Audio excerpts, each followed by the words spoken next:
Hi friends, சிறையடிக்க ஆசை சீரியலில் நாளைக்கு என்ன நடக்க போகுதுன்னு பார்க்கலாம். வாங்க வீடியோக்குள்ளே போகலாம். நம்ம சேனல் இன்னும் சப்ஸ்கிரைப் பண்ணாதவங்க சப்ஸ்கிரைப் பண்ணிக்கோங்க. இது ரோஹிணியோட வாயிலிருந்தே உண்மையாக வர வச்சது செம்ம சூப்பராக இருந்தது. ஆனால் முத்து இப்படி பிளான் பண்ணலினாலும் ரோஹிணி எந்த உண்மையுமே சொல்லியிருக்க மாட்டாங்க.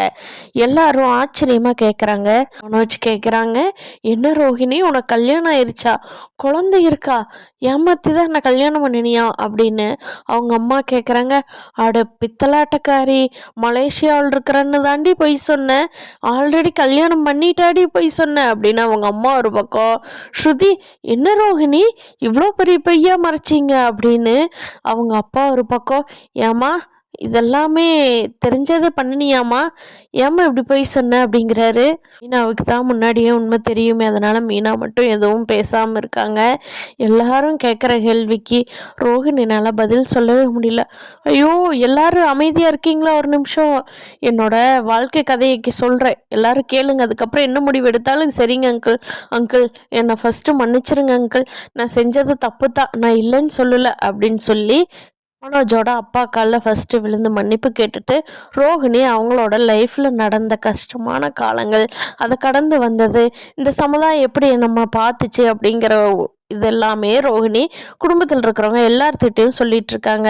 அப்போது மனோஜ் கேட்குறா, நீ என்ன பண்ணினாலும் இதை என்கிட்ட சொல்லியிருக்கணுமில்ல ரோஹிணி, என்கிட்ட இருந்து இவ்வளோ பெரிய பையன் மறைச்சிருக்க, இப்படி உனக்கு யாராவது பண்ணியிருந்தா நீ ஒத்துக்குவியா ரோஹிணி அப்படிங்கிறாங்க. மனோஜ் சாரி மனோஜ், இன்னைக்கு நான் உண்மை சொல்லிடலான்ட்டு தான் உன்னை கூப்பிட்டேன் மனோஜ், எது 2 வருஷம் கரைஞ்சா உண்மை சொல்லுவேன், உனக்கு எத்தனை நாள் டைம் இருந்தது என்கிட்ட சொல்லியிருக்கலாம்ல ரோஹிணி அப்படின்னு சொல்லி மனோஜ் சண்டைக்கு நிற்கிறா. அம்மா ஓங்கி பலார்னு அப்புறாங்க ரோஹிணியை, ஏண்டி பித்தலாட்டக்காரி, ஏமாத்துக்காரி, என் பையனுக்கு ஆல்ரெடி கல்யாணம் பண்ணினவ குழந்தை இருக்கிறவளைவா நான் பார்த்து கட்டி வச்சிருக்கிறேன், ஐயோ ஐயோ ஐயோ என் புத்தி செருப்பால் அடிக்கணுமே அப்படின்னு சொல்லி அவங்க அம்மா புலம்புறாங்க.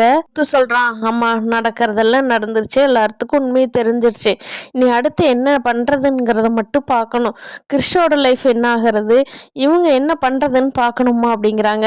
அவங்க அம்மா, டேய் இவளை இன்னும் என்ன பண்ணணும்னு பார்க்குறியா, முதல்ல அடித்து வீட்டை விட்டு துரத்துடா, இவ நம்ம மனோஜுக்கு வேண்டாண்டா, மனோஜ் நீ இவ கூட வாழ்றதே வேஸ்ட்டுடா அப்படிங்கிறாங்க.